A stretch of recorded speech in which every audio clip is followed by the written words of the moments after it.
안녕하십니까. 조갑제닷컴의 조성호 기자입니다. 오늘 바쁘신데 이 자리에 나와주신 아주 귀한 분이 계십니다. 지금 조갑제닷컴에 박근혜 인민재판 기사를 시리즈로 쓰고 계시는 우리 우종찬 기자님을 모시고 박근혜 전 대통령 재판, 방청기 등 그동안 열린 재판의 전반적인 이야기를 우리 우종찬 기자님을 통해서 한번 이야기를 들어보도록 하겠습니다. 안녕하세요. 오늘 나와주셔서 감사합니다. 안녕하세요. 예. 거의 지금 우리 우종찬 기자님께서 이 최순실 사건 전반을 아주 심층적으로 취재를 하셔서 그동안 저희 조갑제닷컴에 많은 기사를 써주셨는데 지금은 이제 국면이 좀 바뀌어서 이제 박근혜 대통령이 재판에 지금 출석하고 있는 상황입니다. 그래서 우리 시청자분들이 궁금해하는 거는 과연 박근혜 대통령이 재판장에서 어떤 지금 모습을 취하고 있고 또 어떤 발언을 하고 있는지 굉장히 궁금해하고 있거든요. 그렇죠. 예. 재판장에서의 박 대통령의 모습은 어떠했습니까? 한마디로 당당하십니다.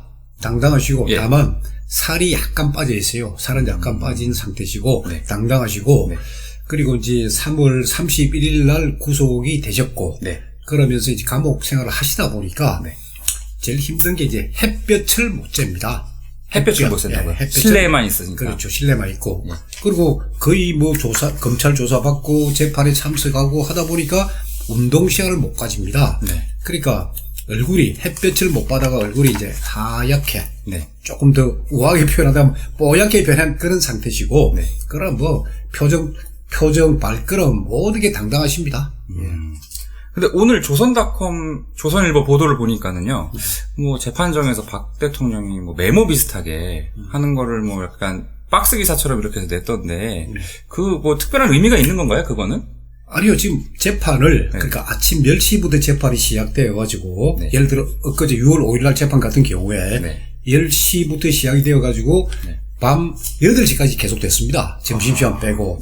그러면, 저 같은 경우도 기자지만은, 저 같은 경우도 방청석에서 꾸벅꾸벅 졸고, 저도 왜냐면은 너무나 일상적인 이야기를 계속 하니까, 듣다 보면 재미가 없어요. 그러니까, 박근혜 대통령도 저도 계속 관찰을 했는데, 그 메모도 하시다가, 치우시다가, 또 물도 마시다가, 또 유영하 변호사하고 또 이야기도 하시고, 또 최명성 변호사하고 이야기도 하시고, 아주 자유스럽게, 그렇게 하고 계시고, 또 그날은 노승일 정인, 그 정인신문이 되는데, 박근혜 대통령으로는 전혀, 뭐 본인께서도 모르는 분야고, 그러니까 그건 뭐 들을 필요도 없고 하니까, 그냥 뭐 이것저것 기록도 하시고, 그렇게 하고 계시더라고요. 시간 보내기죠, 쉽게 말해서. 지금 말씀하신 게 그 지난 6월 5일날 열렸던 그 재판을 말씀하시는 거죠. 그 재판을 직접 또 취재를 하신 걸로 알고 있거든요. 그 재판의 의미에 대해서 조금 말씀을 해주시겠습니까? 그러니까 지금 이제 그동안은 최순실, 안종범, 정호성, 그리고 김종보, 장시호, 차은택 이 재판이 규칙이었습니다. 그러다가 이제 박근혜 대통령께서 18가지 혐의로 쭉 대부분은 이제 뇌물인데 혐의로 이제 소위 구속이 되셨기 때문에 박근혜 대통령의 혐의 중에서 상당 부분이 최서원 사건하고 겹칩니다. 이게 겹치는데 최서원 피고인의 사건 중에서 이제 직권 남용 권리행사 방해, 강요 미수, 그다음에 사기 미수, 그리고 증거인멸 교사 이런 부분들은 거의 재판이 끝났습니다. 그럼 뭐 선고감들 전부 끝났고 최서원 피고인도 뇌물 혐의가 추가가 됐습니다. 그 뇌물이 뭐냐? 그게 삼성전자로부터 소위 정유라 승마 지원비 명목으로 한 200억을 받았다 하는 그런 부분이에요. 그래서 특검에서는 결국 박근혜 대통령이 이재용 삼성전자 부회장의 경영 승계를 도와주기 위해 가지고 그 대가로? 그러니까 취임 초부터 도와줬다. 그래서 삼성물산 제일모직 합병도 대통령께서 뭐 보건복지부에 지시를 해가지고 그 도와주게 했다. 그리고 또 삼성이 뭐 삼성생명이 금융지주회사로 가는 부분도 도와주려고 했고 이 모든 게 결국 이재용 부회장의 경영 승계를 도와주기 위한 도와주기 위해서 일을 했고 그 대가로 박근혜 대통령은 이재용 부회장으로부터 미르재단과 K스포츠재단 설립 비용으로 한 200억 그리고 승마 그 지원 자금으로 또 한 200억 해가 592억의 뇌물을 받았다. 이런 이야기예요. 그러면 이 뇌물 사건에서 소위 특검과 검찰에서 이 사건을 입증할 수 있는 핵심 증인이 있다. 그 증인이 두 사람이에요. 하나가 노승일, 또 하나가 박원호입니다. 이 박원호는 대한승마협회 옛날 전무를 지낸 사람이에요. 네. 그러니까 이 두 사람의 진술, 네. 이 진술에 의해 가지고 네. 최서원, 소위 이재용, 네. 그리고 박근혜 대통령, 네. 이 세 사람이 뇌물죄로 같이 엮여 있습니다. 네. 그 중요한 증인 중에 하나인 네. 노승일이라는 사람이 6월 5일 날 재판에 나왔기 때문에 제가 그 재판을 처음부터 끝까지 다 지켜본 겁니다. 노승일이라는 사람은 그럼 어떤 사람인가요? 그래서 저도 네. 노승일은 뭐 몇 번 제가 통화를 한 적은 있습니다. 네. 그쪽에서 인터뷰를 거절하니까 만나지를 못하고 있는데, 노승일이라는 사람은 이제 저도 법정에서 자세히, 그러니까 그 전에 노승일이라는 사람이 한국체육대학을 나와가지고 네. 메리츠 정권이라는 회사에 한 13년간 영업사원을 했다. 네. 뭐 그 정도만 제가 알고 있었는데, 네. 이번에 이제 재판정에 나오면서 노승일이라는 사람이 소위 말해가지고 2015년 8월 11일 날 네. 독일에 가가 예. 최소원 피고인이 소위 코아 스포츠라는 회사, 네. 그 회사를 만드는 설립과 운영의 주도적 역할을 했다 하는 게 이제 특검과 검찰의 주장입니다. 그렇다면 그러면서 이제 노승일이 증인이 이제 소위 검찰 조사에서도 내가 법인의 설립과 운영을 내가 했다. 본인이 주도를 했다는 거예요, 그러니까? 그러니까 자기 주도로 했고 자기 2, 3개월 동안 최소원 피고인을 같이 있으면서 자기가 다 했다. 그러니까 옆에서 다 본 걸로 우리가 아는데 네. 그날 재판에서 놓은 게 네.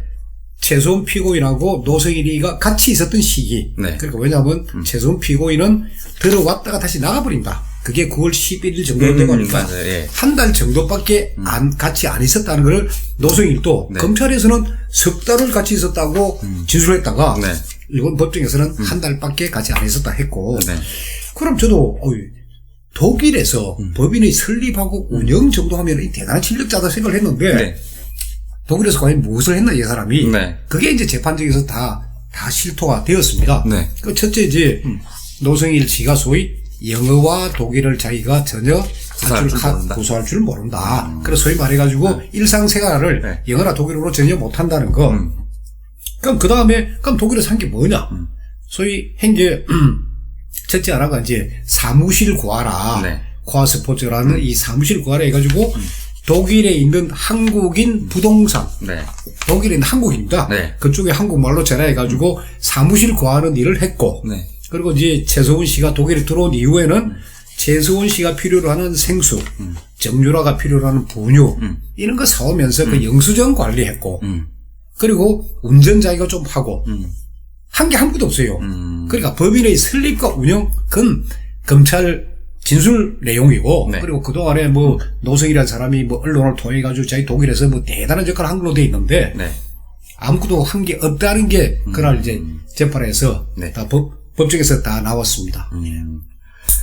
그, 작년 10월 25일 날, 예. 노승일 씨가 검찰에 소환이 돼가지고, 예. 검찰 진술에서 이 독일, 2015년 지금 그 시기에 독일 행위에 대해서 언급한 부분이 있거든요. 예. 그래서 검찰이 이렇게 물어봐요. 그 출입국 기록을 확인을 해봤더니 2015년 8월 11일 날 인천공항을 통해 독일로 출국한 후에 2015년 11월 30일 날 국내로 입국한 것으로 확인되는데 어떠한가요? 하니까는 독일에 간 이유를 최순실에 대한 얘기를 한 게 아니라 본인의 무슨 개인 사업? 그러니까. 예. 그 부분은 어떻게 이거를 해석을 해야 되는 건가요? 우리가 이런 사건에서 중요하게 볼 거는 소위 진술의 일관성입니다. 네. 진술이 처음부터 끝까지 변하지 않느냐 아니냐 하는 게 상당히 중요합니다. 네. 자, 노승일이가 작년 10월 25일 날 네. 이 사건 초창기 무렵에 검찰 조사를 탁 받습니다. 네.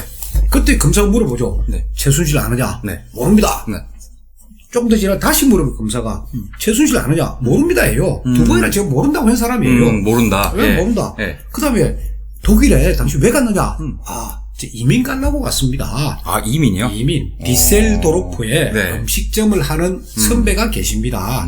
그래서 그 선배님 만나 뵙고 네. 독일에서 막 이민해가 네. 거기 독일 살면서 그거 하러 생각을 갔습니다. 네. 이런 진술을 계속 해요. 네. 그러다가 바뀝니다, 진술이. 독일에 간 거는 고영태가 네. 독일의 코아 스포츠라는 스포츠 매니지먼트 회사. 네. 그거를 설립하려고 하는데 네. 당신이 가가지고 그 대표이사를 맡아라. 대표이사 맡아달라.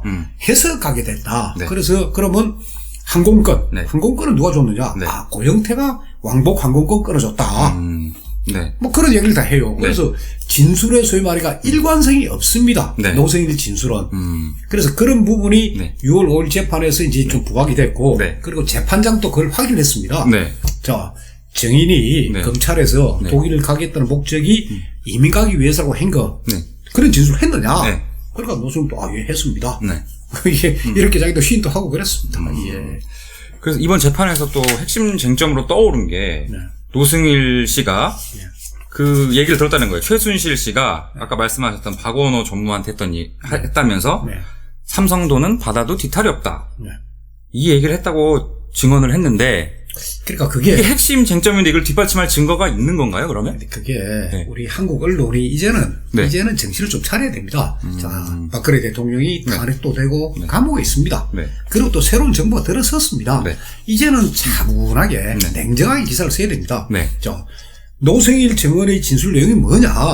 그리고 삼성돈은 받아도 탈이 없다는 말을 소위 박원호로부터 그러니까 박원호로부터 최순실이가 최소원 피고인이 그런 말을 했다는 걸 들었다는 거예요.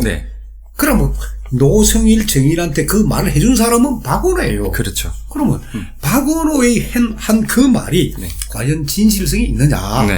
근데 지금 이 사건에 아까 제가 처음 말씀드렸지만은 박원호, 노승일 두 사람이 특검과 검찰의 핵심 증인들입니다.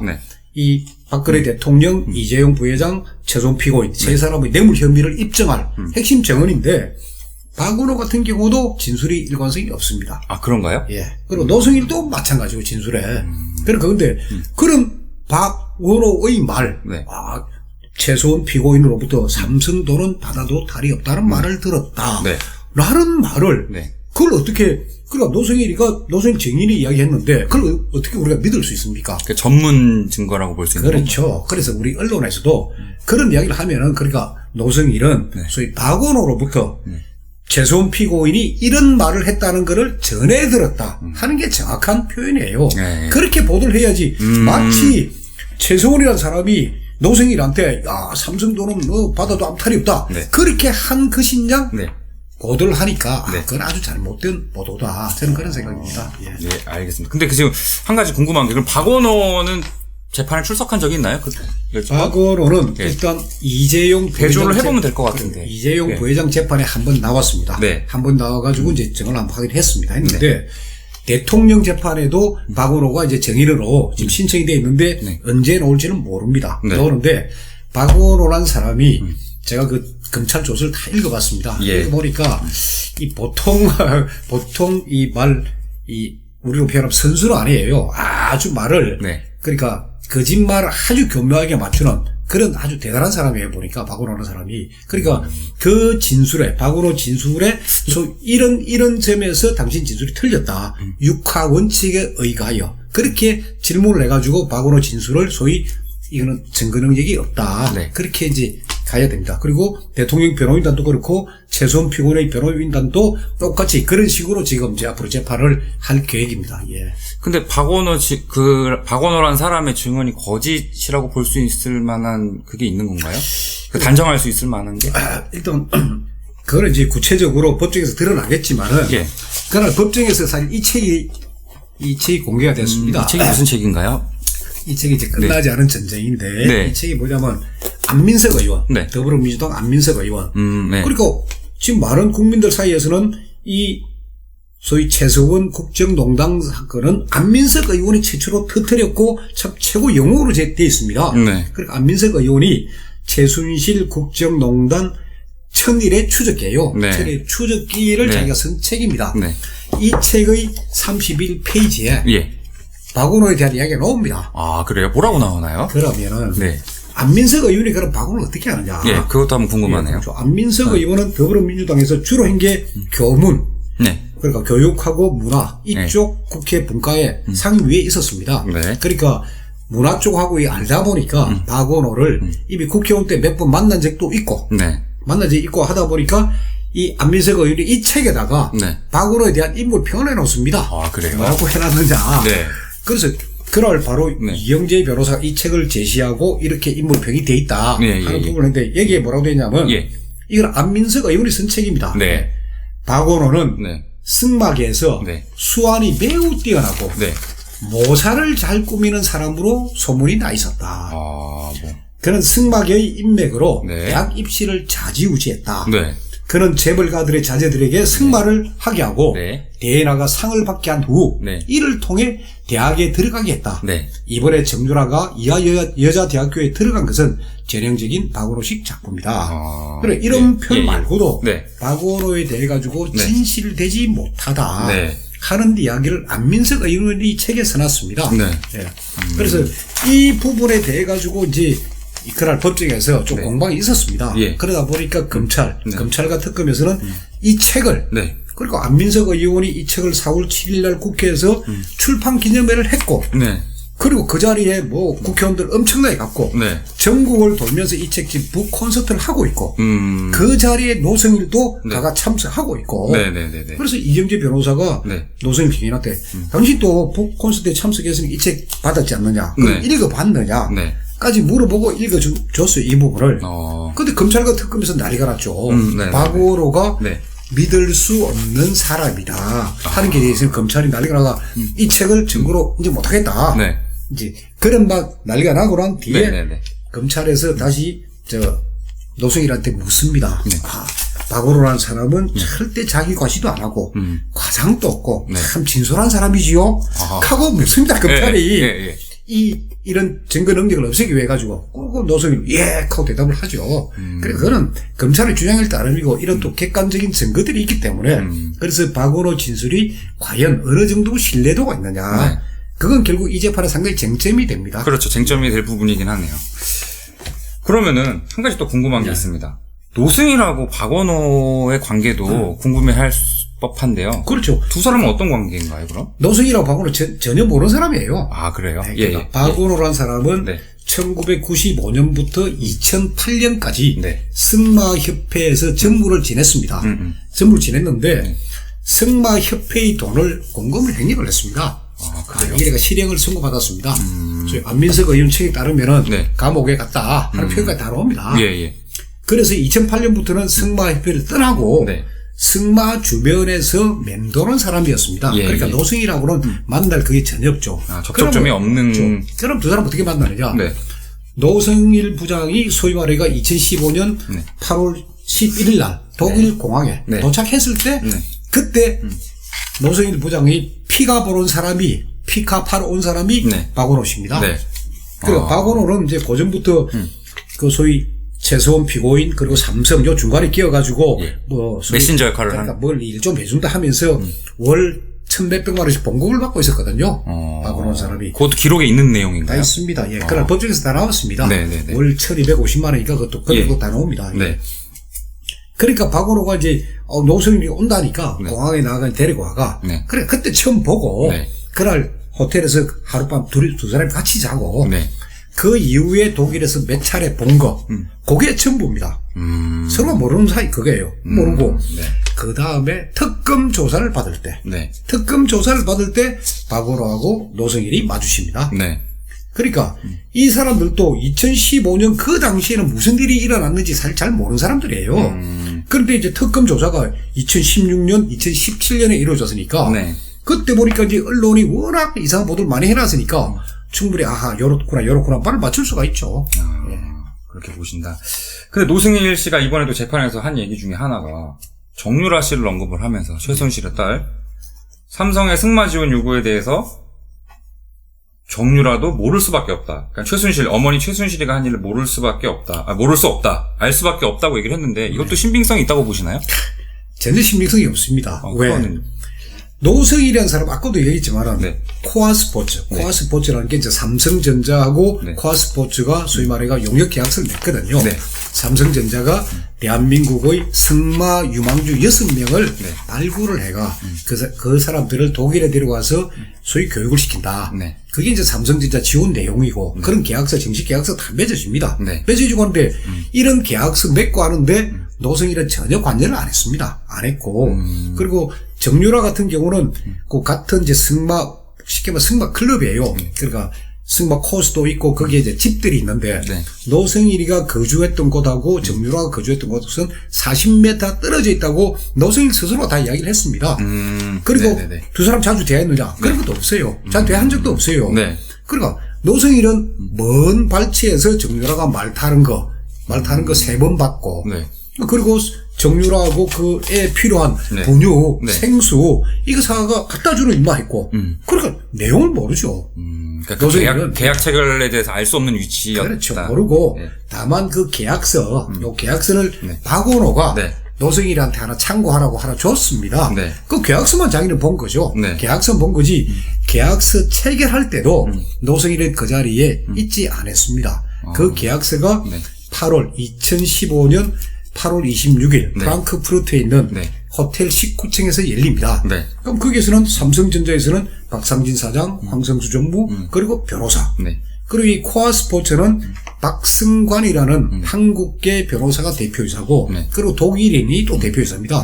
그 두 사람, 이 5사람과가 계약서 사인하고 합니다. 그러니까 이 사람이 실무자란 지금 말씀하신 요 5사람이 실무자란 얘기죠. 그렇죠. 이 사람들이 이 계약서 사인 주인공들이고 노승일은 최서원이든 고영태든 노성일이든 네. 그때 고영태도 독일에 들어옵니다. 네. 거기도 독일에 들어오는데 이 세 사람은 계약서가 체결되는 장소는 19층. 이 사람도 1층에 있었습니다. 1층에 어디에 19층 말씀하신 거예요? 프랑크푸르트에 있는 네. 인터컨티넨탈 호텔입니다. 네. 프랑크푸르트 인터컨티넨탈 호텔, 네. 호텔 19층입니다. 예, 거기서 이게 됐는데 네. 1층에 있었고 네. 그런데 이제 노성이라는 사람이 특검에 뭘 제시를 했냐. 그 19층에 소위 말해서 박승관 변호사, 황성수 뭐 전부 이런 사람들은 사진을 딱 제공한 거예요. 예, 예. 내가 이 현장에 있었습니다. 네. 이거예요. 네. 그래서 유영아 변호사 그날 물어봅니다. 그거를 자 좋다 당신이 사진을 찍었는데 그럼 그게 계약 체결할 때 사인할 때 찍었느냐 아니면 계약 체결 전에 찍었느냐 네. 아니면 계약 체결 후에 찍었느냐 네. 그리고 계약 체결할 때 찍었다 이야. 자 계약 체결할 때 찍었다면은 뭐 적어도 의자에 앉아가 네. 서류 탁 내놓고 네. 두 사람 사인하고 네. 앞을 쳐다보고 기념사진 찍고 네. 또 일나가 네. 또 하나씩 건너받으면서 또 악수 안 받을 때 사진. 그렇죠. 그런 사진이 돼야 될 거 아닙니까? 네. 네. 근데 노성일이가 특검에 제출한 사진은 뭐냐? 한 사람은 왼쪽 쳐다보고 있고 또 한 사람은 오른쪽 쳐다보고 있고 한 사람은 앉아있고 계약 체결 장면이 아닙니다. 그래도 뭐냐? 네. 추적. 그러니까 그럼에도 노성일 씨는 그날 법정에서 계약 체결 그 순간에 찍었다 하는데 추정해 볼 때 계약 끝나고 난 뒤에 이제 딱 끝났으니까 그때 이제 올라가가 네. 이것저것 찍은 거예요. 그렇게 보신다. 예, 예. 그리고 이날 재판에서 뭐 최순실의 자필 메모라면서 네. 메모 5장 사본을 또 재판부에 뭐 증거로 제출했다고 하는데 그 내용이 뭔가요? 그러니까 그 자필 메모회가 5장 하는 것도 예. 그동안에 노성일 정인이 검찰 특검 조사를 엄청나게 받았습니다. 네. 적어도 한 15번 정도 받았는데 네. 그때까지 한 번도 제출 안 한 거예요. 한 번도 제출 안 하고 이번에 처음으로 6월 5일날 예. 탁 들고 나왔어요. 네. 이런 업무 수첩에스러운 거를 사진으로 찍은 거예요. 사진으로. 네네. 복사도 아니고 사진으로 네. 찍은 건데 네. 자, 하나는 뭐냐. 자, 최서원 피고인이 자, 당시 독일 가면은 이제 회사를 만들어야 되니까 회사를 만들기 위해서는 변호사의 도움이 필요하다. 그래서 최철 변호사한테 연락해서 그 협조를 받아라. 네. 그래, 최철 변호사 이름하고 핸드폰 번호가 있는 게 하나. 그거 하나. 네. 그 다음에는 노성일 자신이 이제 쓴 메모. 네. 지가 뭐 이러저러 쓴 것도 하나. 네. 그 나머지는 뭐냐. 네. 그러니까 최서원 피고인이 자필로 네. 자, 코아스포츠라는 회사를 만들면은 사무실에 소위 팩스 기기도 설치해라. 그리고 인터넷도 설치해라. 그리고 홈페이지도 만들어라. 네. 이런 지시사항이에요. 네. 그래서 이 코아스포츠는 최순실 회사고 말이지, 막, 이렇게 만들어, 이 증거다 하고 제시를 한 건데, 재판부에서도 일단 노성일 증인한테 묻습니다. 원본이 있느냐? 당신 원본이 있느냐? 원본이 있습니다. 그래서 네. 재판부가, 이것만 보고는 증거 능력이 없다. 네. 증거로서는 부적절하다. 네. 검찰이 원본을 받아가지고 같이 첨부해가 제출해라. 이거예요. 네. 그럼 재판부에서 왜 그런 얘기를 하느냐. 그 전에 무슨 일이 있었냐면은 안종범 경제수석의 보좌관이 K스포츠 재단의 김필성이라는 이사가 검찰 조사를 받으러 갈 때 좀 불안해할 거 아닙니까? 네. 그래서 그 보좌관이 이제 종에다가 이래 물어보면 이렇게 하시고 이건 모른다 하시고 뭐 이래가 조금 코치를 해준 게 있습니다. 네. 개인 메모죠. 김건훈 보좌관의 개인 메모입니다. 그래 이제 그거 하니까 김필성 이사 그거 좀 주라고 개인 메모고 그러니까 자기 이제 메모 줬어요 하고 그리고는 그 다음날 검찰 조사 받으러 갈 때 노성일하고 같이 갑니다. 그래서 차 안에서 다시 한번 탁 읽어보고 나한테 이걸 찢어버립니다. 다 봤으니까 또 개인 메모 찢어가 버려버립니다. 김필성에서 사라지고 난 뒤에 노성이 이걸 칵 들어쳐서 와가 책상에 와가 딱 불로 다 붙입니다. 이걸 촥 2장짜리예요. A4용지 탁 붙여가 사진을 촥 찍습니다. 그리고 그 사진을 자기 여자친구한테 촥 보냅니다. 자기 여자친구한테. 그리고 검찰에 딱 가가지고 이런 증거 조작이 있었습니다. 하면서 그 사진은 제 여자친구가 갖고 있습니다. 그러니까 검사가 여자친구한테 사진 보내라 애가 받았다. 그런 것들이 있거든요. 그러니까 소위 이런 뭐랄까 조그만 서류랄까 이런 증거 이런 거 버린 거 이런 거 붙여가 하는데 실력이 있다 보니까 재판부에서도 아니 소위 말해가 최소한 피고인이 어느 종이에다가 최철 변호사 그리고 뭐 핸드폰 번호를 줬다. 그거 소위 말해가 도련애가 무수주에 붙여버리고 사진 탁 찍어버리면 어떻게 됩니까? 그런 그 뉘앙스가 있기 때문에 재판장도 그거는 원본을 확인하고 난 뒤에 제출하라. 일단 촬영한 사진은 이게 조작의 가능성이 있기 때문에 그 원본을 제출을 하라는 거를 노승일한테 얘기를 한 거다. 재판장이 주문한 거예요. 재판장의 결정으로. 네네. 그러니까 재판장은 이 사건을 지금 상당히 지금 잘 정확하게 지금 보고 재판을 하고 있는 거예요. 한 가지만 더 물어보겠습니다. 이경재 변호사가 그날 6월 5일 재판에서 뭐 노승일 부장의 사생활 문제를 뭐 언급해가면서 뭐 진실 규명 이렇게 증언의 신빙성의 문제를 얘기를 했다고 하는데 뭐 진실 규명에 근데 노승일 부장은 진실 규명이 아닌 사람의 약점을 물어보면 어떡하느냐라고 막 따졌다고 하는데 그날 재판에서 이건 무슨 얘기인가요? 노승일 증인이 2번이나 화를 냈습니다. 법정이 난리가 났죠. 과암 지르고 해가지고 그럼 처음에 과음이 왜 터졌느냐? 유영아 변호사가 이제 쭉 묻습니다. 그리고 유영아 사실관계를 물으면서 뭘 질문하느냐? 정인이 그 코아스포츠에서 부장이라 하는데 혹시 명함 있느냐? 그리고 고영태가 한국에서 명함 만들어 보내줬다. 그게 한글이냐 영문이냐? 영문이다. 그럼 당시 직책이 뭐냐? 부장입니다. 그럼 부장을 영어로 디렉터한테 맞느냐? 그럼 노승일이가 부장 그것도 영어를 모르니까 그냥 유영아 변호사가 알려준 거 아닙니까? 디렉터가 맞습니다 하면 되는 거예요. 디렉터 부장 하면 되는데 모릅니다 이래 된 거예요. 그것도 모른다 이래 되고 그 다음에 노승일 주장이 소위 말해가 코아스포츠라는 회사는 페이퍼 컴퍼니다. 그리고 이거는 최순실의 1인 회사다. 이거는 그래서 유영아 변호사 아니 페이퍼 컴퍼니면 왜 당신이 사무실을 구해? 그리고 왜 홈페이지를 만들어? 이런 거 다 물어봅니다. 페이퍼 컴퍼니는 소위 종이 회사인데 먼저 그걸 물어보죠. 페이퍼 컴퍼니 개념을 아십니까, 정인? 그러니까, 종이에 사는 거는 내가 압니다. 이래 나왔어요.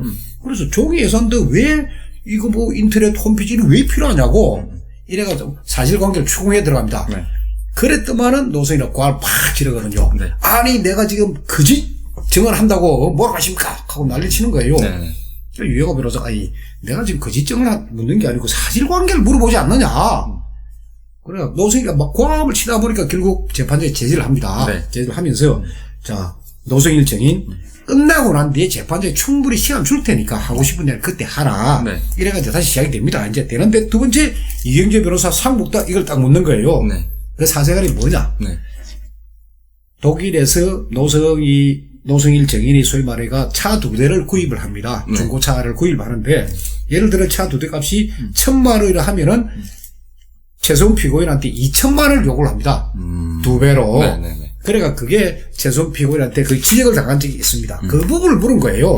아니, 당신 차 구입할 때, 소위 말해가지고 가격을 오버밸류 해가지고 그 중간에 먹으려고 하지 않느냐. 하니까 그때 노승일 증인이 아니, 최소한 말만 믿고 왜 내 말은 안 믿느냐. 나는 진실을 이야기하려 이 법정에 나왔다 하고 막 고래고래 고함을 지릅니다. 그래서 결국 재판장이 이거 두드려가지고 규정 일단 시작. 그래서 정의는 좀 잠시 나가가지고 진정을 좀 하고 그래 다시 이야기를 하자. 그런 적이 있습니다. 그래서 이경재 변호사가 이제 그 동관계 그런 걸 물어보니까 대답을 못하니까 그냥 과함을 질러가지고 그런 일이 있었습니다. 결국 이게 돈 관계로 질문을 한 건데 이제 말씀하신 대로 노승일 씨가 그 재판장에서 공안을 들었다. 그래서 재판장이 그 얘기를 했어요. 증인 흥분하지 말고 사실이면 아니면 아니다라고만 해라. 네. 싸움하지 말고. 네. 그리고 당신이 차 중고차가 그 두 배로 해가지고 중간에 뭐 돈을 소위 말해서 착보한 적 있는지 알 때 없으면 없다. 있으면 있다고 하면 되지. 네. 왜 최수원의 말만 믿고 내 말 안 믿습니까? 굳이 고함 치르지 마라. 재판장이 달랬죠. 예. 그럼 마지막으로 하나만 더 여쭤볼게요. 지금 이 쟁점이 되는 게 바로 그 삼성하고 코어 스포츠 간의 계약이란 말이에요. 예. 근데 그럼 코어 스포츠는 최순실 측 얘기에 의하면은 최순실과 관계가 없다는 거 아니에요? 자기가 주도한 만든 회사가 아니다. 아니죠. 최순실을 다 인정합니다. 인정을 하는 건가요? 그렇죠. 최순실은 자기가 소위 말해가 그 회사 그거 하면서 삼성하고 이야기된 것도 네. 정유라 지원이 아니고 네. 대한민국의 승마 유망주를 발굴해가지고 네. 그리고 도쿄 올림픽에 데뷔를 하자. 그 작업으로 이게 이루어진 거예요. 그 중에 6명 중에 1명이 정유라다. 정유라고 코아 스포츠라는 회사는 자기가 이제 그 초창기에 그 회사 사는 데는 개입을 했지만은 정식으로 독일 정부에다가 이거 설립하고 할 때는 박승관 변호사 네. 그리고 독일인 그리고 절차를 다 밟았다. 그리고 거기에 고용된 소위 한국 사람들은 네. 독일 정부로부터 취업 비자 받고 그리고 월급에 대해서 세금도 내고 정상적인 회사다 하는 게 최소한 피고인의 주장이고 특검과 노승일의 주장은 이거는 페이퍼 컴퍼니고 최순실 1인 회사다 그거예요. 근데 어쨌든 거기에 정유라가 껴있다는 거는 좀 문제가 있다고 보지 않나요? 어쨌든 삼성의 지원을 받기 위해서 정유라가 들어가 있다. 이렇게 사람들이 인식할 수도 있는데. 자, 그래서 그 부분에 대해서 제가 이제 이재용 부회장의 진술서를 읽어보니까 이재용 부회장도 그 부분이 조금 궁금했던 모양이에요. 아니 왜 대통령도 이 승마에 관심을 갖고 그리고 정유라도 끼어있고 해가지고 이재용 부회장은 솔직히 삼성에서 결제 라인이 아닙니다. 그리고 이건희 회장이 살아계시기 때문에 모든 걸 이건희 회장, 최지성 실장, 장충기 사장 이런 체제지 이재용 부회장도 안 알려줍니다. 그리고 몰랐는데 자기가 물어본 거예요. 최지성 실장하고 장충기 사장한테 어떻게 된 겁니까? 이게. 그때 이야기가 삼성이 서두르다 보니까 우리가 실수했습니다. 그 이야기예요. 서두르다 보니까 실수했습니다. 그건 검찰 조사에 나옵니다. 그 이야기가 뭐냐? 그럼 빨리 만들어 용역 계약서 하자. 그 대신 계약서도 정식 문건이고. 근데 그 박원호한테 속았다고 하는 대목은 이재용 부회장의 그 검찰 진술서에 이렇게 나와 있는데. 그 부분은 안 나오고 다만 삼성 미래전략실 사장, 차장 이분들이 이재용 부회장한테 서두르다 보니까 실수였습니다. 그렇게 표현이 나와 있습니다.